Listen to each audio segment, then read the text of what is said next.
Hello! Welcome to my channel. இன்னைக்கு என்ன recipe பார்க்க போறோம்னா, சூப்பரான வெண்டைக்காய் பொரியல் பார்க்கலாம். அதுக்கு ஒரு பாத்திரத்தில 2 டேபிள் ஸ்பூன் அளவுக்கு எண்ணெய் ஊத்திட்டு, 1 டீஸ்பூன் கடுகு, கொஞ்சமா கருவேப்பிலை போட்டு தாளிச்சதுக்கு அப்புறமா, ஒரு மீடியம் சைஸ் வெங்காயத்தை கட் பண்ணிவிட்டு நல்லா வதக்கி எடுத்துக்கலாம். நல்லா கொஞ்சமா வதங்கினதுக்கு அப்புறமா 1/4 கிலோ அளவுக்கு வெண்டைக்காய் வந்து நல்லா ரவுண்ட் ரவுண்டாக கட் பண்ணி வச்சுருக்கேன். அதை இந்த ஸ்டேஜில் வந்து நம்ம ஆட் பண்ணிக்கலாம். இது வந்து சாம்பார் சாதம், தயிர் சாதம், பருப்பு சாதத்துக்குலாம் டேஸ்ட்டு சூப்பராக இருக்கும். வெண்டைக்காய் எல்லாத்தையும் ஆட் பண்ணிவிட்டு நல்லா வதக்கி எடுத்துக்கலாம். நல்லா ஹை ஃப்ளேமில் ஒரு 2 மினிட்ஸ்க்கு நல்லா வதக்கிக்கலாம்.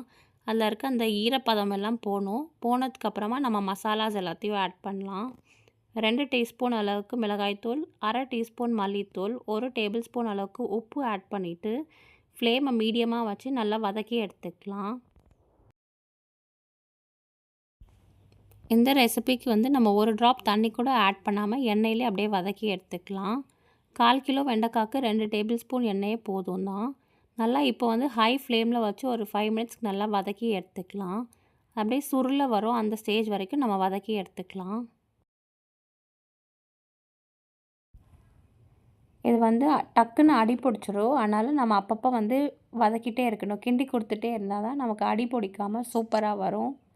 அதுக்கப்புறமா 2 டேபிள் ஸ்பூன் அளவுக்கு தேங்காய் ஆட் பண்ணிக்கலாம். நான் வந்து டெசிகேட்டட் கோகோனட் ஆட் பண்ணியிருக்கேன்.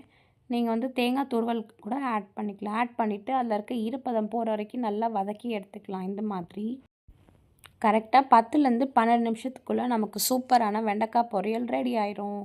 இந்த வீடியோ உங்களுக்கு பிடிச்சிருந்துச்சுன்னா லைக் பண்ணுங்கள், ஷேர் பண்ணுங்கள், சப்ஸ்கிரைப் பண்ணுங்கள் அண்ட் கண்டிப்பாக ட்ரை பண்ணிவிட்டு கமெண்ட்டில் சொல்லுங்கள். தேங்க்யூ.